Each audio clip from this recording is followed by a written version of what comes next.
You're listening to the Living Inside Out podcast, and I'm your host, Toks Aruoture. This is episode 74. Welcome to the Living Inside Out podcast, where we believe in rising above our challenges. Episode 74 is The Journey of a Tenacious Entrepreneur with Sherri Blum.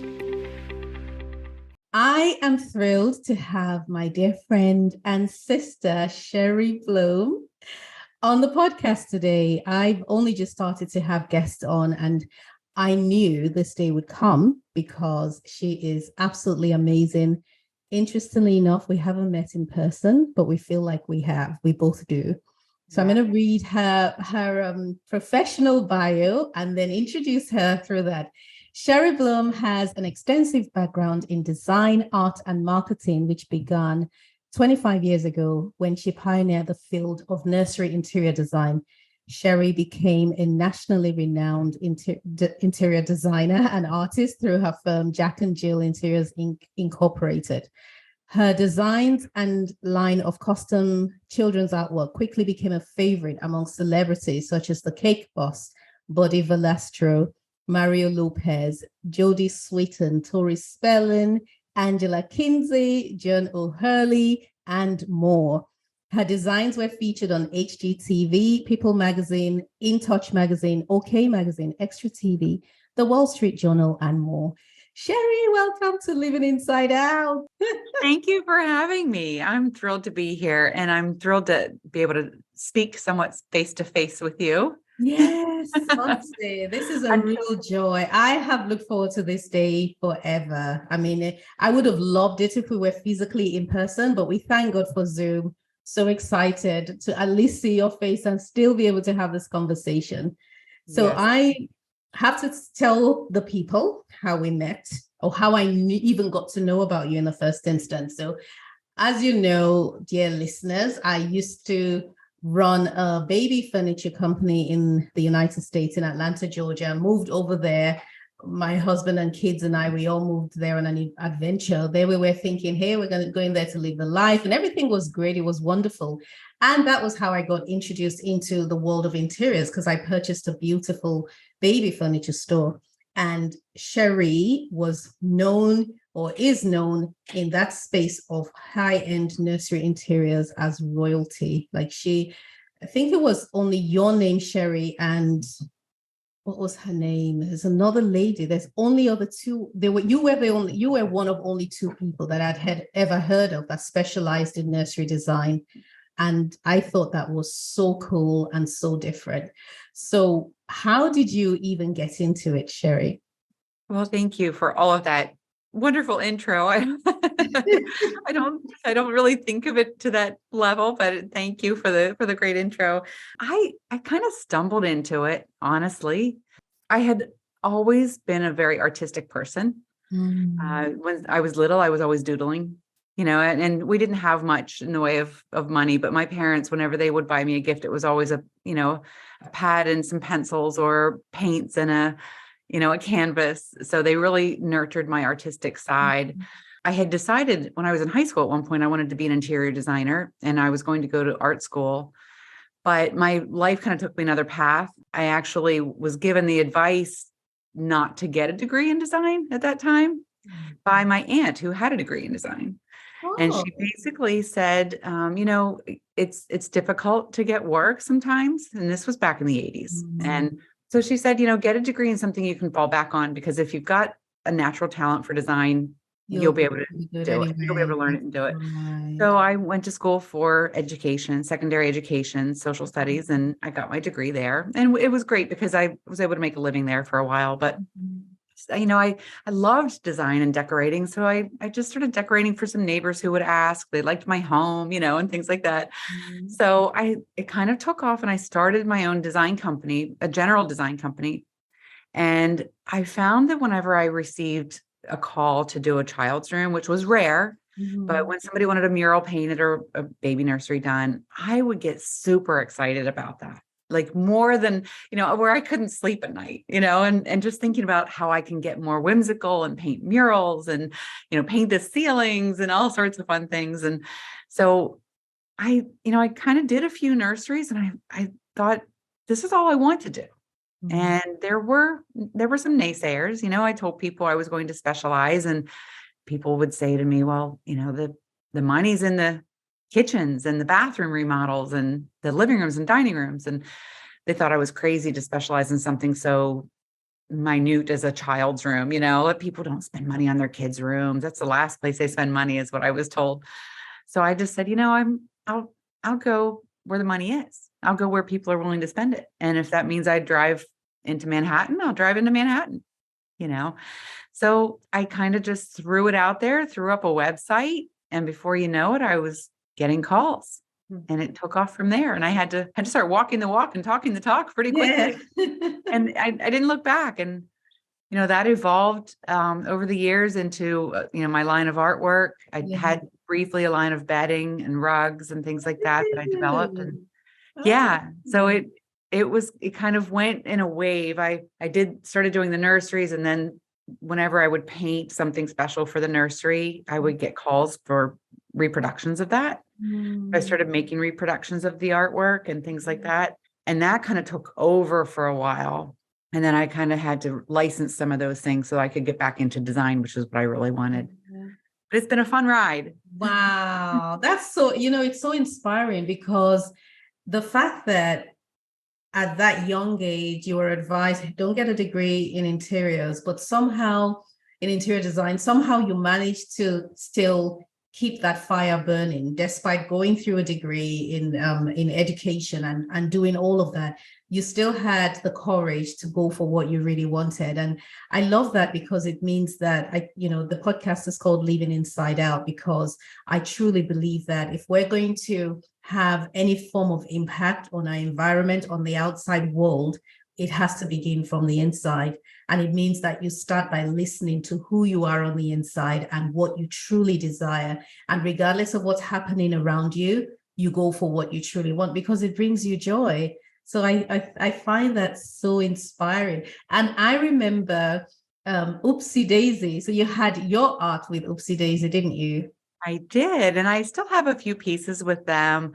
I Wow. haven't put the energy into creating new designs over the past few years. So a lot of my designs were what I would say were perennial favorites for over a decade, little Yeah. princess things and prince things. But Yeah. they're kind of, the woodlands creatures have taken over and nature, Ah, themes of nature have taken over. So my products aren't as popular, and they're not making the sales as they used to, as but you that's used okay. to. It's all part of that evolution that we've spoke That's about recently, and being yes. willing to change and being willing to let go and Mm, accept.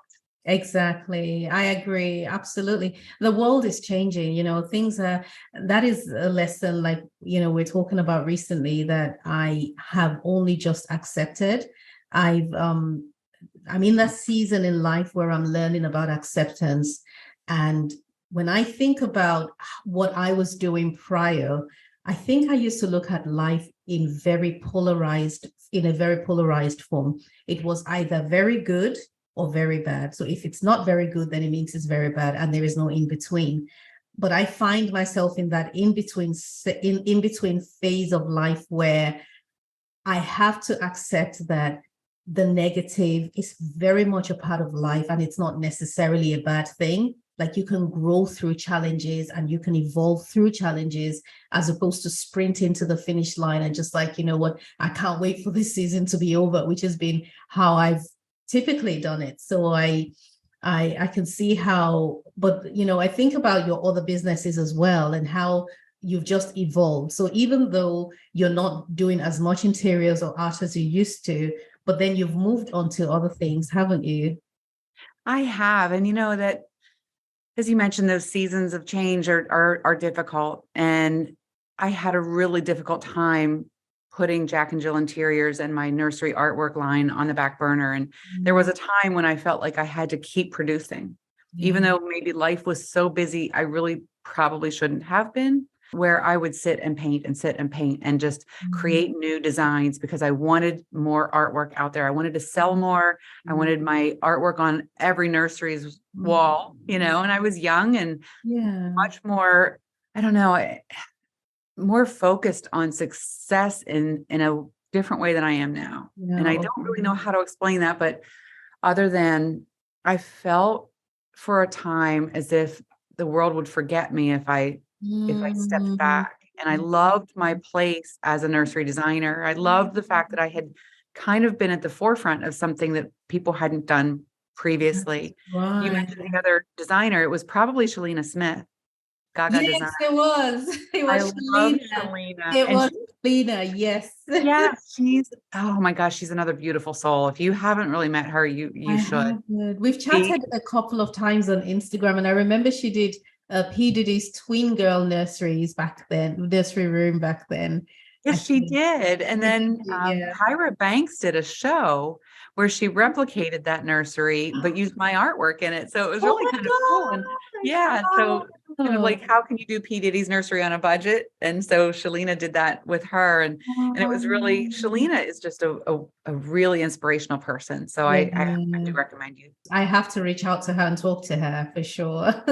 She's evolved quite a bit too, and she's just a real class act. Oh So, boy. yeah, it was really fun to be something that Mm. nobody else was.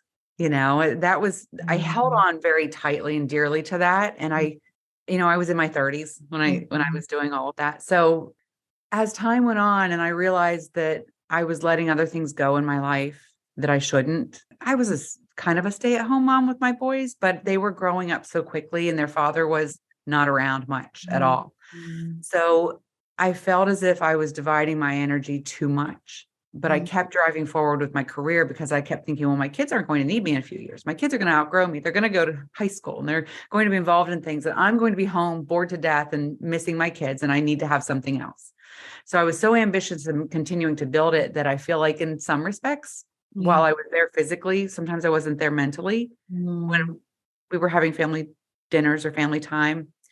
And so I looked back on that after, gosh, it was only in recent years that I looked back on it and thought, okay, you really do need to step back because Mm. they're becoming men and you're going to Mm. miss out. So I started looking at things through a different lens and I haven't regretted That's good. letting it go because I figure something good will come my way. Yeah. I remember when Luke, my oldest, was a toddler. He was 2, I think, no, maybe not quite 2. Mm. And I wanted so badly to leave my teaching career and be home with him. This was Mm. before I was designing. All right. And I remember saying to my husband, like, I just want to be home with him. I don't like putting him in daycare and I'm doing lesson plans in the evenings and he's tugging on me, wanting my attention, and I'm correcting papers. And I just didn't have the energy for him after being with other students all day long.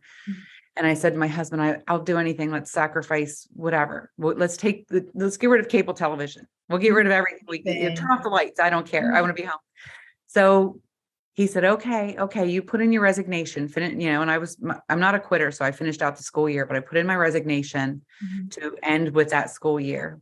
The day I did it, I came home from work and I was feeling some anxiety. And my husband came home from work and I said, well, I did it. He said, you're not going to believe this, but I was given a raise today. Wow. And he never got raises. So to me, that was a God sign, I Yeah, was like, that was the right I decision. did the right thing. And then I stayed home with the boys and it gave me time with them. But then all of a sudden I started this design thing because people were asking me to start this design thing. And so that's when things kind of snowballed again. So I kind of get myself caught up in work because I love work, Yes. that I have a hard time balancing it with family obligations and family life. And I have to keep pulling myself back, Yeah. you Yeah. know? I So get that. I get that so much because and it's because you're doing what you love. You're blessed in the sense that you've always done what you wanted to do. It's not saying that it was easy, but the fact that you had a choice in your art or using your creative, and you know how it is with creative people, we get fed by our work. Some people work and they get drained by work, but you and I, we work and our work actually feeds us and energizes us. So it makes it difficult to pull away from it, isn't it? It is. And I know that's such a blessing. I mean, how many people wake up in the morning and say, I love what I do. I'm excited Mhm. to start working today. I Yeah, know that's a blessing because I have friends who don't feel that. that's And right. they are drained at the end of the day. And Yeah, where I'm just like, I don't know when to stop. Like, oh my goodness, it's 6 o'clock and yeah. I haven't thought about dinner, So Right. I could keep going. Yeah. But then I have to reel myself back in because I do love my children. I do love my Yeah. husband Yes. and I need to take that break. I struggle with that more than Mm-hmm. anything.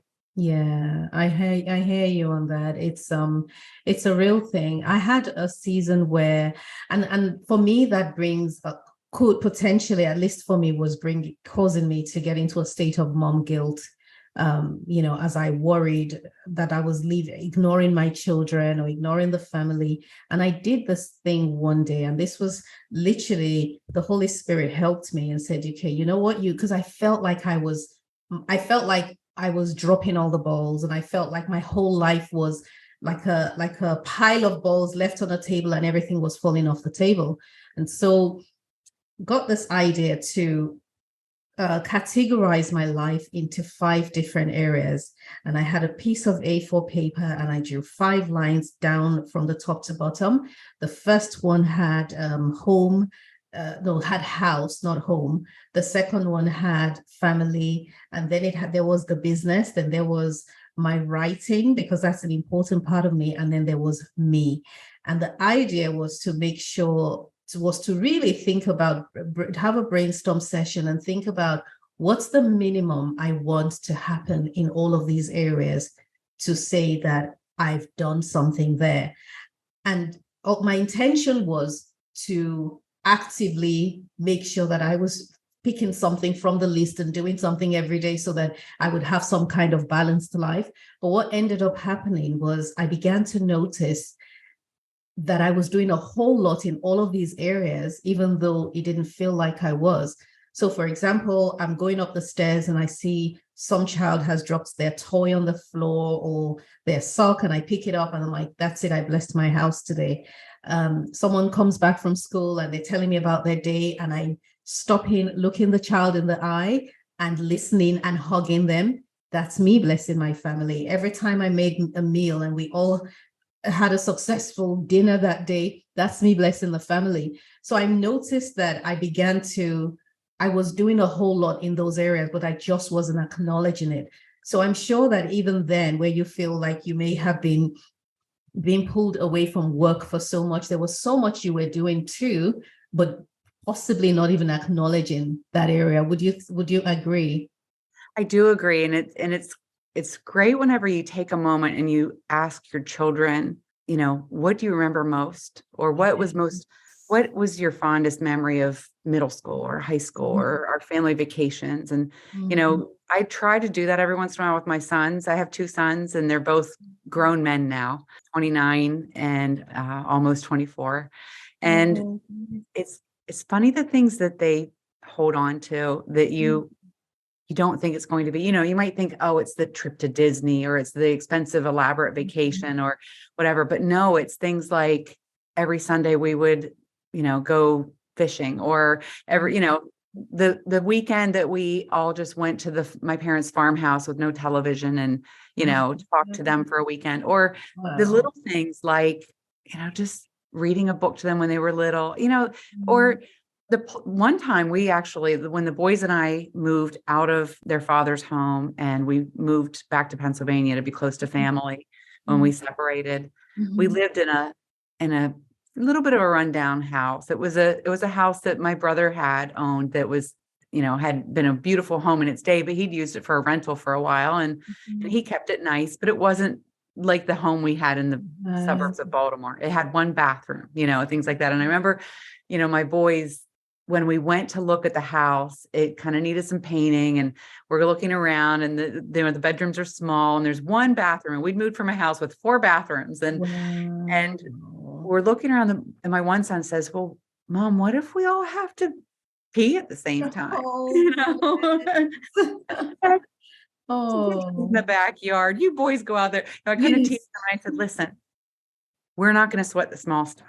We're not going to sweat the small stuff here. We're going to, and so we moved into the home. We made it home. Wow. I made it as homey as I could. Mm. And the boys now look back at that time with fondness. I thought they would resent it. I thought, they were like, you remember that time we didn't really have much money? And we said, Mom, we want to go down to the Tasty Treat, because all the kids at school go down there. And I kind of gathered up and I'm like, well, we can each get a milkshake and we can share a large fry, and so we did that. They talk about that to this day. That's been, 15 years ago. They're like, that was fun. We made the best of our situation. So they hold on to different things than we expect them to hold on. That's such a valid point. But when you look back, did you think at the time that they were losing out when you think about that season? How did you feel?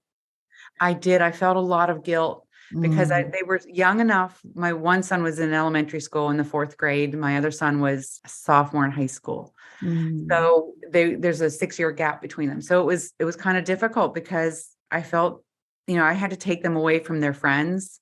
Started a new school district, a new neighborhood. Everybody lived in our neighborhood was their best friends. And so we left our support system and the 3 of us moved, and I felt so much guilt. And I didn't really have any career other than my design career, which was difficult to do then as a completely single parent with no neighbors that could help me pitch in. So I really focused on my artwork line at that time. And they joke now about the tape gun, hearing me packaging, that ripping of the tape gun. They'd be like, we were trying to sleep for school and Mom's down there ripping the tape gun and packaging at night. I had to force myself to put work aside when they were home at that point, and then pick it up again after they went to bed. I had a lot of guilt that I don't think I needed to have. That's right. Yeah. Home because is now where they're looking back and with fondness and, hey, that was the best time. We had wonderful memories there. Yeah. They felt a little empowered. They did something they didn't realize they could do or were strong enough to do. And that was to start over with me. That's right. And the 3 of us became very close because we were all we had. That's beautiful. That's really, and it's in those moments as well of just the intensity where I feel like when your comfort has been stripped away, we're left with the authentic version of ourselves and we connect even better. Because we had a similar experience as well when we came back from the US, having lost everything. We're all squeezed into a 2-bedroom apartment. And to have come from a nice big house in Atlanta where we had, cars at our disposal and we had a business and life was perfect. And there's something about Atlanta. I don't know if I would say it's the United States, but there is something about maybe I should do it the other way around. There's something about time in London that flies quicker than anywhere else on earth. And so we had even extra time when we lived in the US, and the boys they were friends with everyone in our subdivision and everything was great. And then to come back and get squeezed into a 2-bedroom flat, I felt so guilty. But now we talk about it and we laugh, and they laugh as well. I remember there was a time when our treat was buying bread from Marks and Spencer's, which is one of Britain's premier food companies. I mean, Marks and Spencer's do everything from clothing, but they have a food hall and they make the best food. So they make the best bread, and we would get the cheaper bread throughout the week. And then once in a while, once every other week, we'll have enough to splurge on a loaf of bread from M&S. And they'd laugh about it, and they still do. So I hear you when you say that you felt a lot of guilt that you didn't need to feel, because the things that the children wanted was you. And you sacrificed by making sure that you were fully present with them when they were out of school. And then when they went back to school, you went back to work. And so you're pretty much, it's almost like you were working 24/7, but somehow you made it work. Well done. I made it. And, I think, that mom guilt we both just spoke about when we had to take away luxuries from our children. As I've gotten older and I'm 55 years old now, and I've learned a lot. I still have a lot to learn. I know that. And then the older I get, the more I realize that taking away those luxuries, I think, honestly, makes them better people. You get to see also the true person in your child. How do they deal with this adversity? And I'd rather my children experience adversity when I'm there to guide them. Yes. Because if we just, for lack of better words, spoil them, or Yes. give them everything that Mhm. they could possibly dream of as children, when we're gone or when they're grown and maybe we're just not as easily accessible to them, how are they going to handle adversity if they've never experienced it under the guidance of somebody who loves them and can guide them through it? I agree. I absolutely agree. They wouldn't even know that it's adversity. They wouldn't know that it's for a season. They come very quickly to conclusions about how negative it is, or maybe even point to themselves as being flawed or something like that. So I absolutely agree. And even for this generation, so our children are about the same age. My oldest and your youngest are about the same age. And I'm looking at this generation and how comfort and ease seems to be the order of the day. Like, how can I make life comfortable and easy for my child? And the truth is, like you said, they need to be able to experience adversity, but even better when they can do it under the guidance of a parent who can help them and support them through it. So it's not about stopping them from suffering or stopping them from going through hard situations, but being there while they're going through it and while they're navigating it, so that we're there for them and we can be the support for them. And then they can go into the world and not be brats and not annoy everyone out there because they don't know how to behave.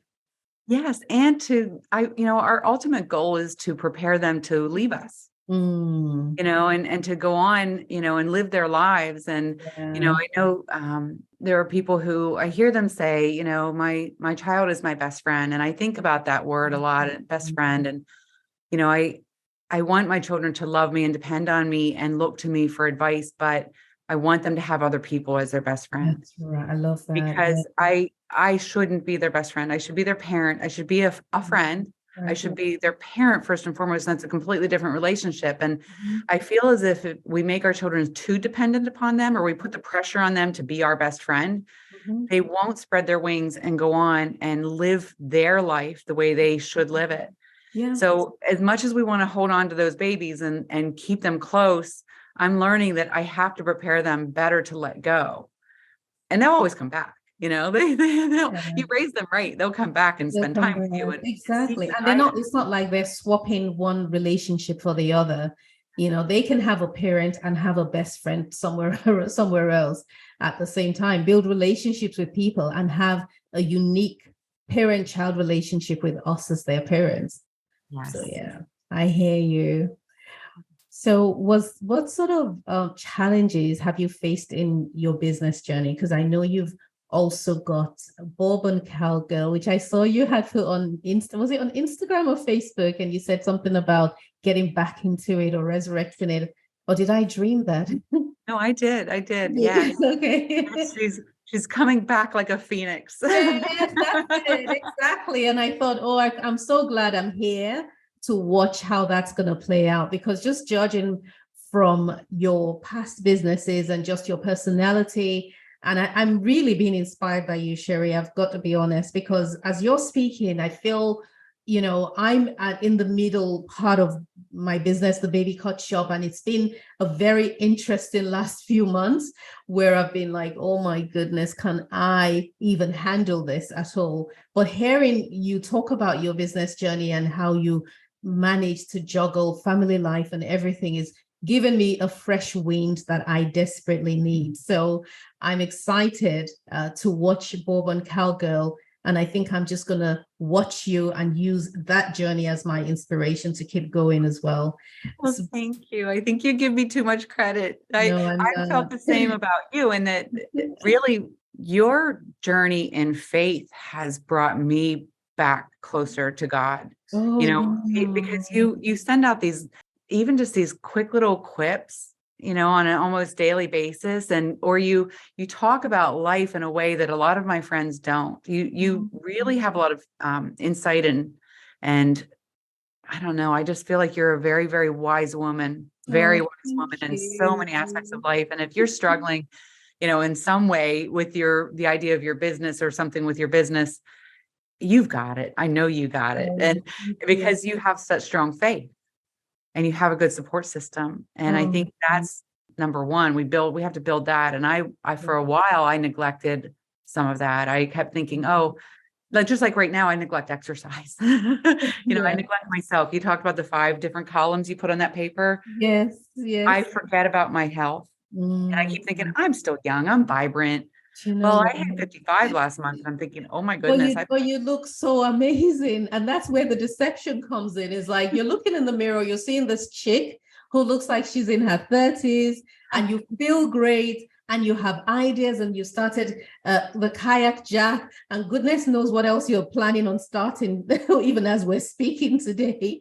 So I can understand why you'll forget about your health. I'm not agreeing with it, but I can so It's going to understand. sneak up on me, and it has started to sneak up on me. So that's my goal for this year is to pay more attention to my mental health and physical health. But Bourbon Cowgirl is really a fun business. And I started it during COVID, the COVID shutdowns. I started dreaming about it. And it's really, what I think inspired it was watching women's relationships with one another. And being, as I said, I moved to this area after my divorce from the boy's father. And I was new in the area. I didn't have a lot of relationships here. It was hard to find women. I was in my 40s. And to build new relationships at that point in your life, they all had their friends in the area already. And I kept thinking, there's no room for me. So I was watching how women would size each other up or cut each other down behind each other's backs. And the one woman that in this area that is one of my dearest friends, she's very, very faith-filled, beautiful, looks like she just jumped off the cover of a magazine, thin and fit, and just this aura of health and happiness and love and beauty. And her family has their issues like everybody else, but in the local area, her family's wealthy as well, and are wealthy in comparison. Other women would talk about her, or well, she's life's easy for her type of thing. And she's such a beautiful soul, and I watched how she just doesn't even pay attention to it. She just kind of lets it roll, and she finds people in her world that aren't judging her in that way, and then she.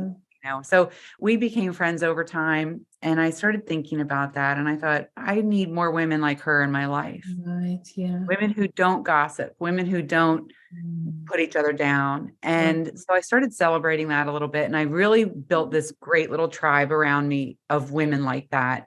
And it's just so wonderful to be around women like that aren't jealous. If you have something they don't have, they're not jealous. Or if you're prettier than they feel they are, they're not jealous, and it's speaking about where beauty that could be gone tomorrow. You have to build what's inside. That's right. I wanted Bourbon Cowgirl to be a place where women would build each other up, and where, Bourbon Cowgirl kind of is a tongue-in-cheek kind of, my alter ego or whatever you call it, I always wear my cowboy boots, and I love a good nip of bourbon and your hats as well. And my cowboy hat. Yeah, I've got more red boots than I should ever admit to having. But I kind of wanted to be comfortable with who I was. I remember, one day wearing my red boots to an event at this kid's school and seeing these women and they were probably like, why is she wearing that? Yeah, who has the nerve to wear red cowboy boots with their feet? So that's bold. I love it. Yeah. So I thought, why not? So, I was quickly able to weed out the people that weren't meant to be my friends that way. So I thought, I'm going to embrace who I am. I'm going to be bold in who I am and not care. If the people that don't like it, they're not my tribe. That's right. I love that. But I don't need to be mean. I don't need to talk about them. I don't need to put them down. They're just not my tribe. That's not your tribe. Yeah. That's it. Yeah.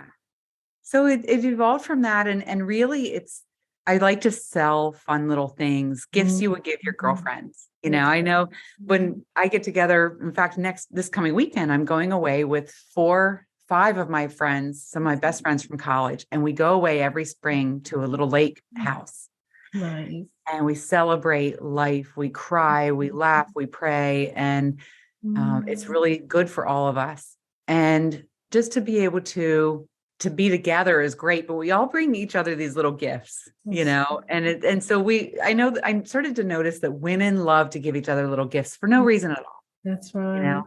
That's So right. I've built the site to be a place where you could go and find those fun little daily gifts for your girlfriends. Oh, So love it's good. that. It's fun. Oh my goodness. I love that. And I agree when you say about building your tribe. And when you decided that you were going to be yourself and just, you know what, I'll wear my red cow boots if I want to, and I'm going to be me. That's when being authentic really starts to be a blessing, because the people who are meant to be in your space recognize you. You're not pretending to be someone else. You're not putting forward an image, an embellished version of yourself, but you're going as you. And the people who are also authentic and are designed and God had intended to connect with you will recognize you. Because, especially now with this, in the social media era where we have the capability of presenting an image to the world that's not ours, we can pick and choose who we want to look like today and sell that image to the world for no particular reason. There's no benefit to us, but we do it anyway, but people do it. It means that you're at risk of attracting the people who will not gel with you, who you're not going to connect with. And that can be dangerous because, you end up exposing yourself to pain and hurt and disappointment by having the wrong people in your space. So do you ever have, so Bob and Cowgirl is like merchandising and gifts, is that right? But we also celebrate strong women. Okay. And we have a blog that needs to be resurrected. And basically we celebrate a woman who is a survivor or a thriver or somebody who's doing something unique or just wants to share her journey, just as you and I are doing right now. Yeah. Where, she's overcome something. She talks about it and we celebrate her journey and who she is. Anybody can be a quote bourbon cowgirl. And what we started doing at the end of each blog, after we would interview this particular woman, we would put together a little icon, so to speak, of her alter ego, and then we'd make her like a glass or a tumbler and send it to her with like the symbols of, like, I'd have to look at them because it's been over a year since we've done it and I'm just resurrecting it. But maybe if she spoke about her faith, we would put a cross in it. And she would tell, books were important. We'd put a book in it and we'd kind of put together her little alter ego emblem for her and celebrate what makes her unique and what is important to her. Wow. Because I think as women, we need each other and we need to support each other because while we may have some really wonderful men in our lives, you and I are both blessed with that. I have, my sons and my husband, and you have the same. Yes. There's nothing like girlfriend time. There's nothing like girlfriends. It's true. You're absolutely right. There's nothing like girlfriends. We nurture a little more, we can hug each other, cry on each other's shoulders and be weak in front of one another and then gain strength from that interaction. Right. I agree. I absolutely agree. What part has your faith played in your journey, and how has your faith helped you, if it has, in your journey as mom, wife, the challenges you've been through, growing businesses and so on? I've always had a strong faith, but I've had a very unique faith journey. So I was raised Christian when I was 16. And I must say my family, my dad was Catholic, my mom was Protestant. So we would go to both churches. We're twins. We have the same parents and the same childhood and the same life. Okay. Wow. See, I knew we were sisters. Yeah. We look so much alike too, We do. We do. I just got my hair looking differently today. From that. Yeah, isn't that beautiful? So we were drawn to each other as soul sisters here. Yes. Yeah. And it was tough as a teenager going to two churches in a weekend. I kind of wanted to go on dates too.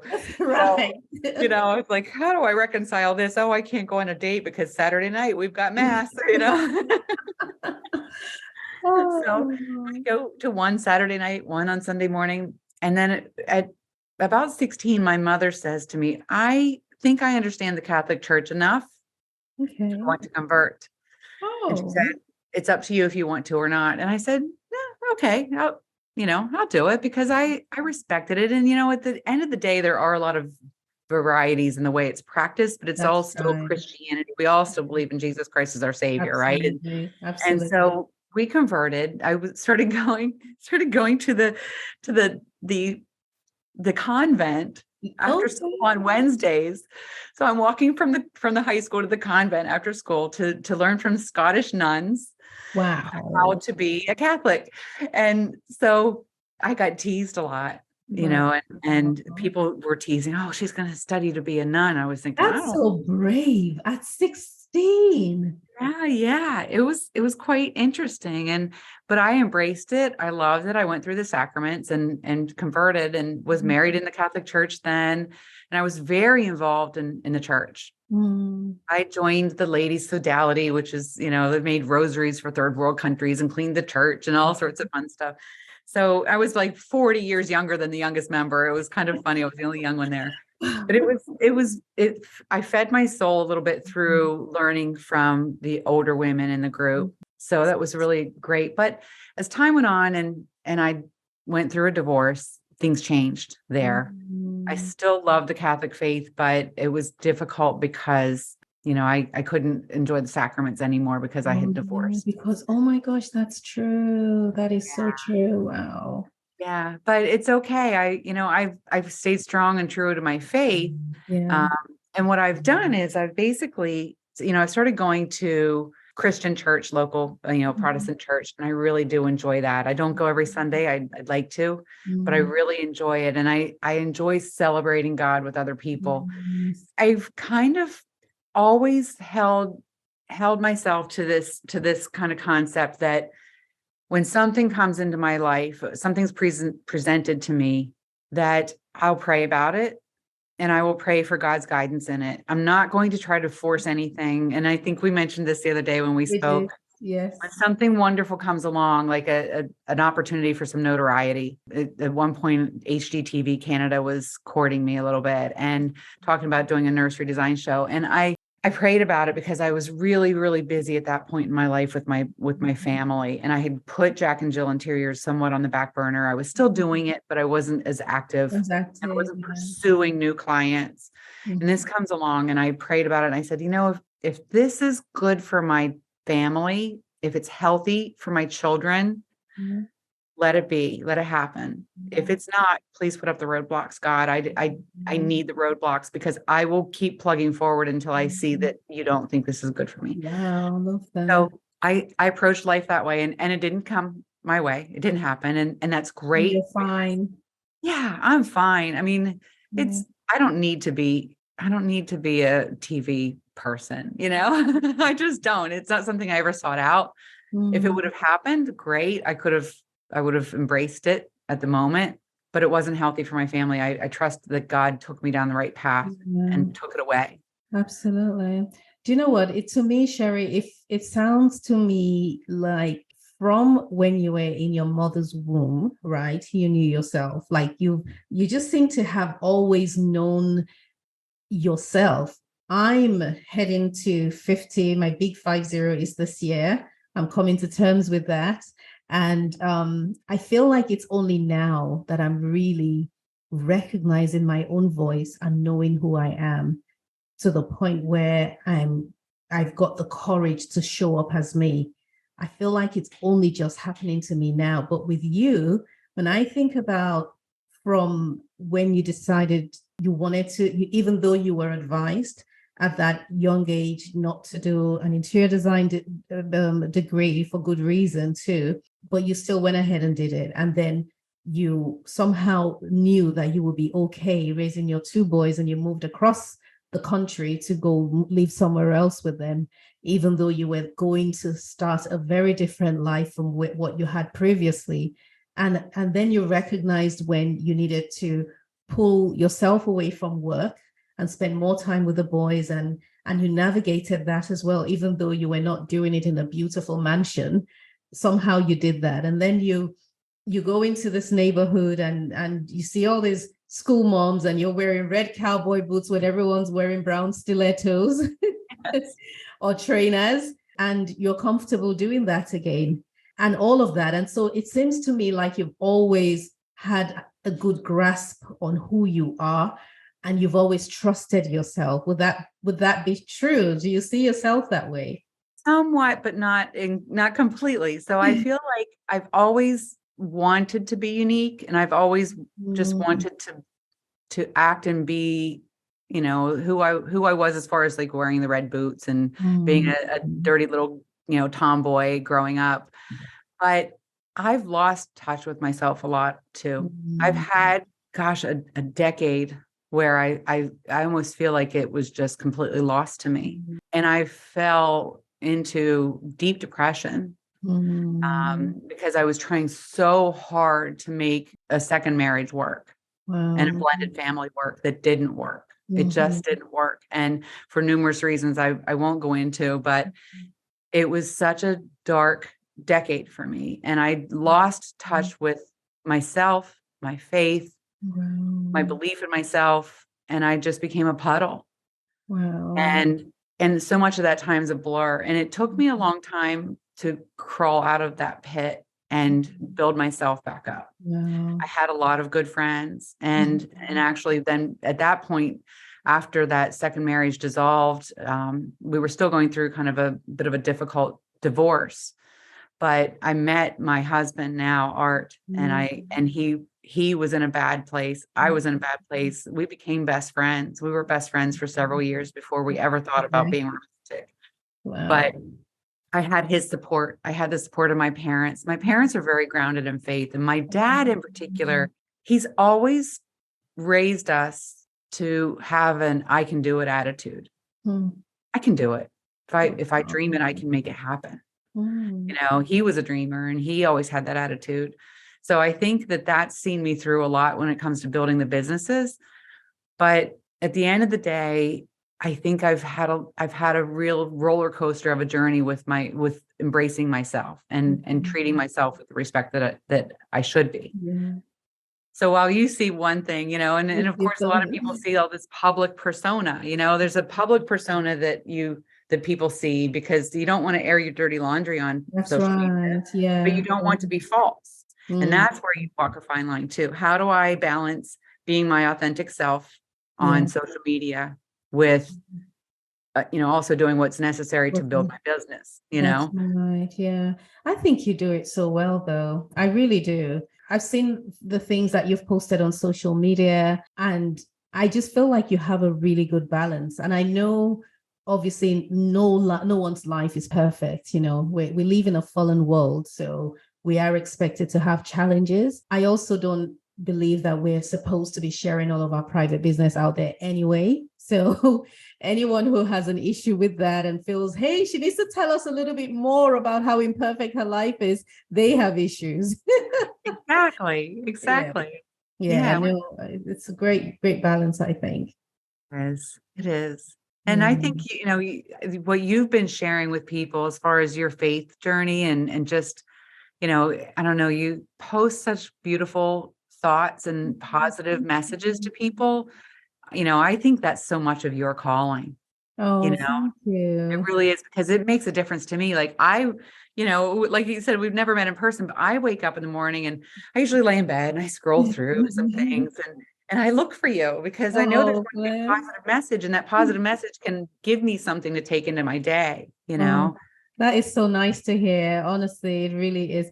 I typically only share what I feel like I have handled, So in my yesterday was Saturday just gone. Well, we're not posting this in real time, but on Saturday I published a podcast episode, and it's the second time that I have referred to a challenging season.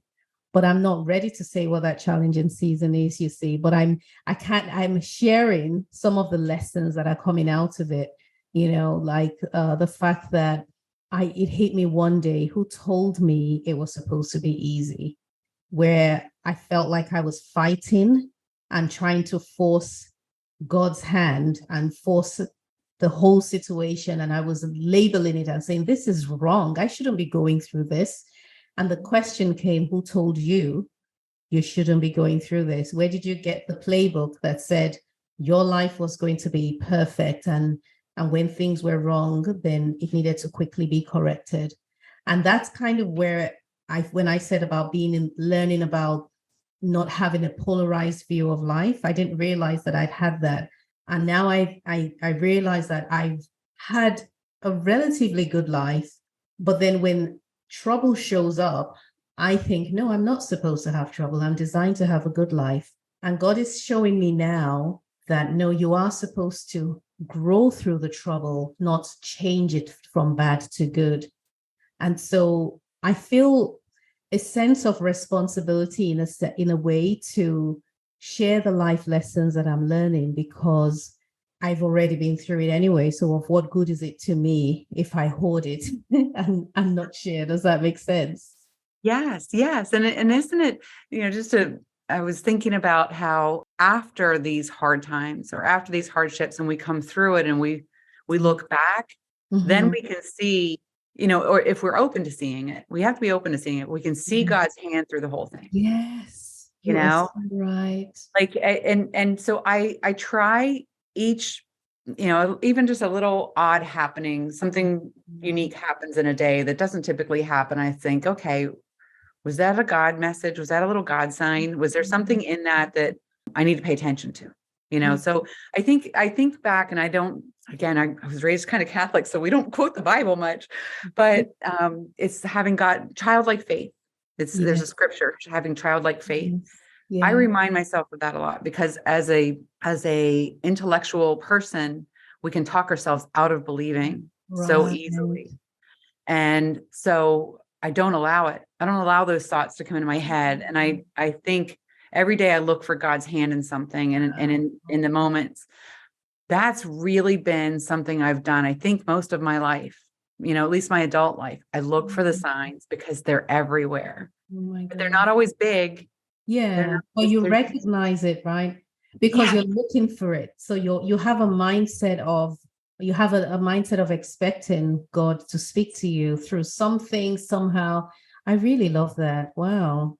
Little tiny signs every day. Like they're there. We just have to be open to seeing them, and we can see him in our, holding our hand through these journeys. And, I've been through some really dark times, and I know there's times I wouldn't say I ever lost, but where I've not turned to God as much as I should have.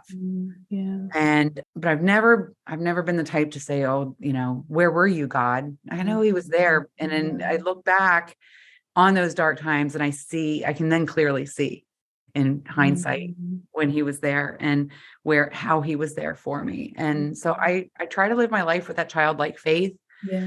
I don't study scripture. I wish I did, and I plan on it. But, I have to make time. And that's a big flaw for me, making time for that, making time for, for my health. Yeah. So it's something we'll work towards, as opposed to being a flaw. Because, the thing about life is we talked about evolution last week, didn't we? Yeah, it's about evolving. And one of the lessons I've learned and I've come away with is to come away from rigid tradition, in a sense where the being a Christian is defined by X, Y, and Z. Like, if you don't read your Bible every day, and if you don't pray every day, and if you don't do this every day, then there is something wrong with your Christianity. And the truth is, you're praying every day anyway, because you're speaking to God throughout your day. But you may not be kneeling down on your knees, getting down on your knees and putting your hands together and saying, Our Father who art in heaven. But you have a relationship with Christ, because that's what Christianity is. It's having a relationship with Christ and building that relationship.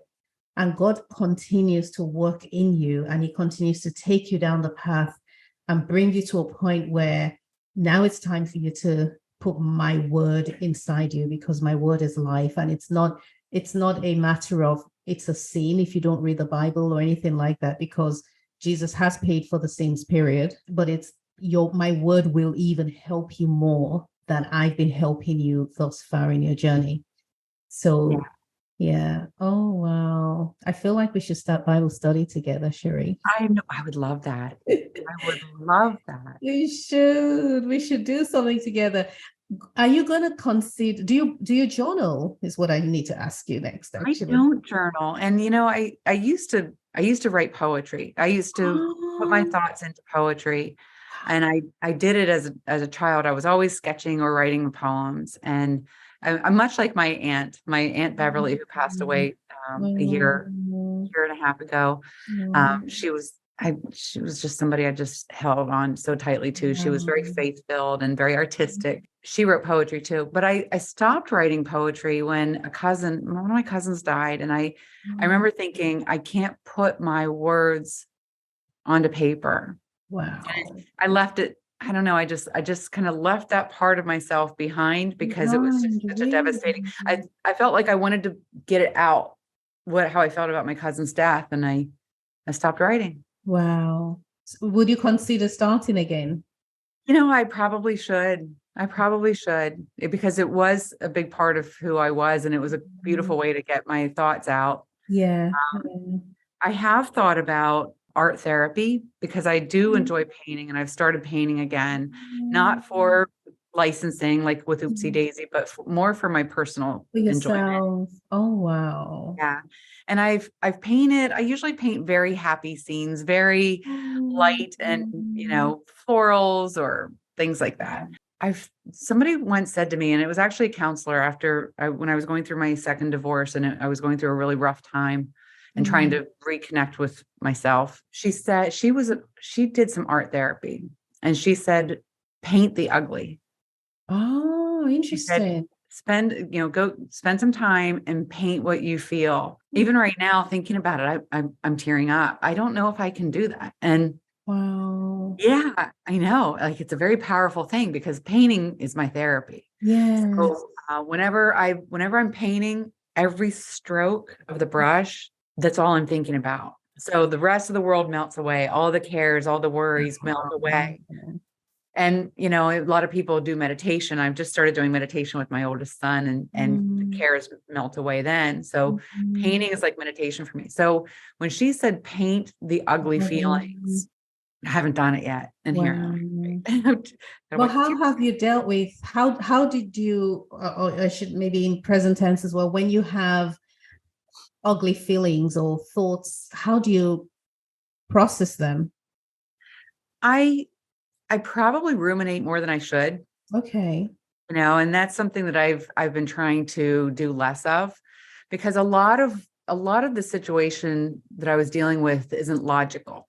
There's a lot of there Mm, was, you know, a lot of things that were happening and a lot of interactions where mm. people were not logical. Okay, so Or that's even a totally different type of scenario in it's not even normal like yeah, I think I yeah, there's, understand that. it's personality disorders and things like Mm, that. So okay. when you deal with something like that and it doesn't make sense and you keep thinking if you present love, you present logic, it's going to be rewarded. It's not That's in not many gonna cases. happen.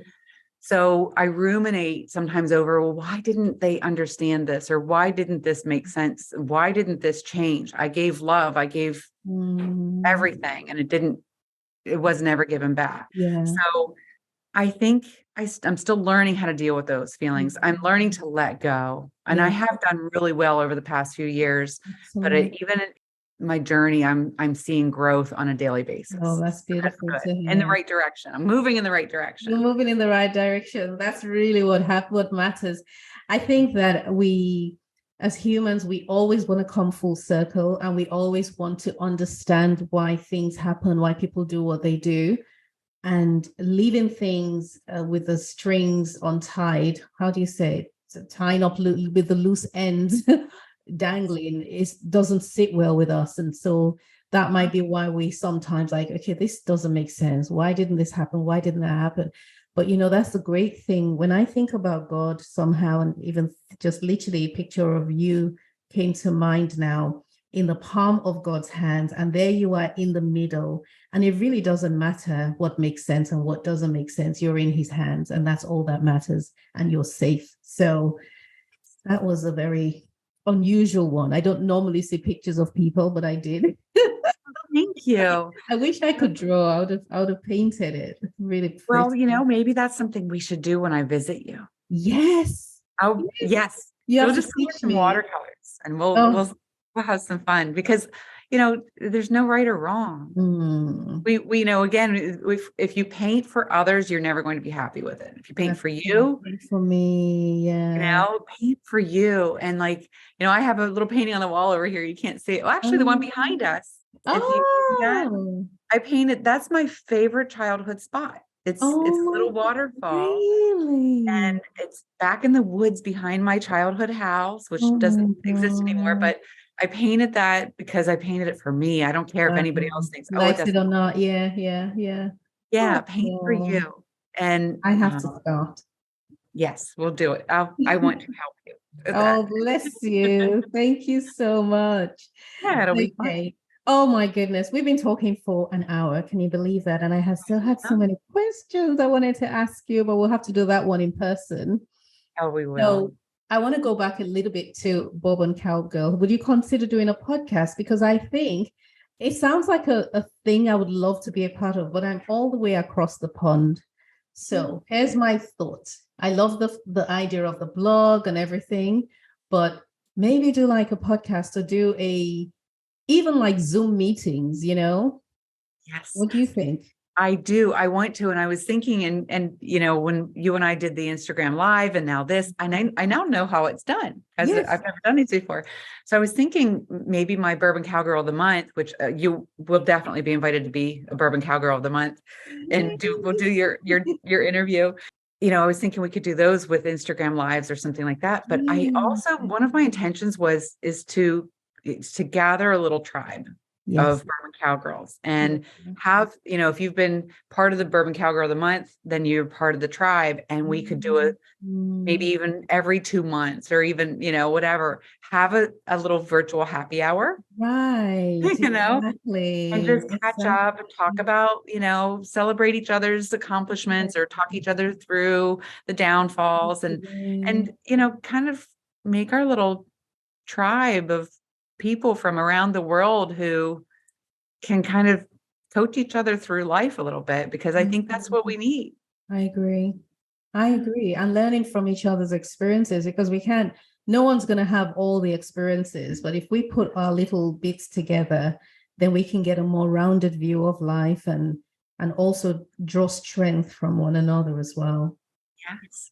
Yes. And over time, I mean, I've had friends who have told me it's okay to let go of Jack and Jill Interiors and put it on the back burner. It doesn't define who you are. And that's, it's so hard because we as nurturing creatures, we women, we like, I think you said the other day, our business is our baby. It's like our baby. It's not, of course. I mean, we love our babies more than that, but it's like our baby, right? And we put so much of our heart and soul into it. So how do you then let it go? Let it go. I know it's hard. And do you know, it's funny that I only realized about a week and a half, 2 weeks ago. So I knew what I was doing, what I'm about to say. I knew what I was doing, but I did not consciously realize that it was deliberate. Well, I knew it was deliberate, but I didn't understand what I was doing. And I'll tell you what it is. So having come from the US and I came over here, if you go onto the Baby Cut Shop Instagram page, for example, and then you go onto my personal page, the only indication that I'm a nursery interior designer or I own the Baby Cut Shop is in the bio. All of the posts, there is nothing remotely close on there. And I realized that I had deliberately separated the two because of trauma or the pain of losing my first business. So now I see the Baby Cut Shop as something that could potentially hurt me if I lose that. And I want to hold on to the persona that I know is always going to be there, which is me. I don't know if that makes sense or not, but it doesn't make sense. So yeah, that's been, and that mindset has actually affected how I run the Baby Cut Shop. And I think that I've lost many opportunities to grow as much as I could possibly grow because I'm holding back and I'm not putting my face to the business. I mean, it's there because I had no choice, but It's all of that stuff. So that's some interesting thing that's going on in my mind these days. And I'm trying to figure out and work my way through it. It is difficult. And it brings to mind my journey of becoming a mother. I remember I did the same kind of thing in a different way, but I wanted so badly all my life to be a mom. And I had Luke. Was not an easy thing to get Luke. And then after Luke was born, I had 2 miscarriages. Wow. And the second was very difficult. I was second trimester, and I didn't think I could have more babies. Wow. So my husband and I started an adoption. We were adopting a little girl from Korea, and we'd gone through all the classes and the home visits and everything. And all of a sudden I'm pregnant. Wow. And I remember thinking, I don't even remember how this happened. So, and I went through the entire pregnancy with Ethan, terrified I was going to lose him. So I was bumped out to here, but I didn't buy, for the 2 babies I'd miscarried, I bought blankets, I'd prepared the nursery. I had just embraced, I had selected names and everything else. And I went through the pregnancy with Ethan, not attaching myself to it, because I was so afraid it was going to go away. That is right. It's the same type of thing. You're not attaching yourself to baby cot shop because you're so afraid you're going to lose it. Yeah. And so I remember going to the hospital the day they were inducing me for Ethan. And I looked at my husband, I said, he's really coming. We're going to have a baby today, and I just held my breath through it. And even when he was born, I was like, I was, am I going to hurt him? Like, is something going to happen? So, you had to kind of protect yourself. And that's what you're doing right now. You're protecting yourself because of a past trauma, right? And I even went into my romantic life that way. I didn't want to get married again. Art is a wonderful, beautiful human, but I was perfectly content never getting married again because of past trauma in a marriage. So we have to kind of sometimes go forward, but with faith. With faith, yeah. But also know that you're not going to let yourself get lost in it again, And I think it's smart to keep it somewhat separate, but also if you're having trouble maybe moving forward in that, just push yourself a little each day and just say, okay, if I do this, and I know it's kind of a gloom and doom way to look at things, but what's the worst that can happen? Okay, I'm going to think about the worst that can happen. Can I survive that? I think I can survive that. Yeah, I love that. That's such a good way of looking at it. It sounds terrible though. It's like, okay, what's the worst thing? But that's really the one thing that we have to do is really what's the worst that could happen, because it's the fear of something that's holding me back, right? So I do need to face that fear. What is the worst of the fears? And then see myself overcoming that and conquering that. And I really can't wait to meet Art. I can tell he's a wonderful person. Just from his smile, his eyes, he just seems so gentle. He was a godsend. And I told you the other day, but I'll repeat it here for whoever might be listening. But he's the first man that ever said to me, I pray for you. For you. Yeah, you said that's beautiful. My friend, and he was just saying, I pray for you. I pray that you'll find someone who loves you more than he loves himself. And he had this beautiful, eloquent prayer. And I could probably call him into the room and ask him to repeat. But he had this beautiful, eloquent prayer that he would say for me, and he would tell me every once in a while what that prayer was. And it was so foreign to me to have a man just give me that kind of unconditional love without any romantic strings. Right. Yeah, he's That's beautiful. I'm so happy for you. Thank you. You guys, you're not, when are you going to be a year? You're not a year yet, are you? It'll be a year on June 4th. Okay. Oh, gorgeous. Congratulations in advance. So you're more than halfway into your first anniversary now, your first year. Yes. Oh. And I think we haven't taken a honeymoon, so we keep tossing around coming to London. It's got to be London. Yeah. And then, hopping around a little bit from there. Yeah, so. Around Europe. Oh my goodness. Now I can't wait to meet you. Listen, this has been absolutely wonderful chatting with you. Oh, and just tell us where people can find you. Your your gazillion businesses. Oh no. Well, my pride and joy is actually the kayak jack right now. So it's kayakjack.com. It's my invention of a boat lift to get your kayak onto a roof rack. Amazing. But we've found that everybody loves the logo so much. We've developed a clothing brand around it because it's just this fun little woody station wagon with a kayak on top. So kayakjack.com. The handle on social media is at the kayakjack on everything. Okay, great. Bourbon Cowgirl is bourboncowgirl.com, and the handle on everything is Bourbon Cowgirl at Bourbon Cowgirl. So it's pretty easy to find me. Those are my two most excellent. Brilliant. We will go hunting for them and we would like them and look forward to the Bourbon Cowgirl blog coming back up again. You will definitely be a part of that. I'm going to hold you to it. Thank you so much, Sherri. It has been an absolute pleasure chatting with you. And Living Inside Out, I'm sure you enjoy this episode. Please check out Sherri's businesses and her social media handle and follow her. And if you've got any questions for her, because she is a sage, she has been through life, she has experienced areas in life that many people haven't, and she's come through on top. She's definitely a rock star. So if you've got any questions for her or comments on this episode, please leave them in the comments box below. But in the meantime, remember to live from the inside out. Thank you for listening. Thanks, Sherri. Thank you so much for having me.